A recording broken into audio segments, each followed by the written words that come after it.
आज बनवूया उपवासासाठी वरईचा भात. एक वाटी वरई छान भाजून घ्या. पातेल्यात थोडंसं तेल घ्या. 4-5 हिरव्या मिरच्या कापून टाका. 2 वाट्या पाणी टाका. चवीपुरतं मीठ टाका. भाजलेले वरईचे तांदूळ धुवून घेतले. फोडणीचे पाणी गरम झाल्यावर धुतलेली वरई त्याच्यात टाकली. 2 चमचे शेंगदाण्याचा कूट टाकला. छान मिक्स करून घेतले.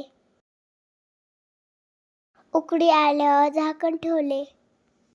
थोड्या वेळाने झाकण काढून भात छान हलवून घेतला. मंद आचेवर मऊसूत भात शिजवून घेतला. तूप टाकून गरमागरम वरईचा भात खायला घेतला. रेसिपी आवडली असेल तर लाईक आणि सबस्क्राईब करा.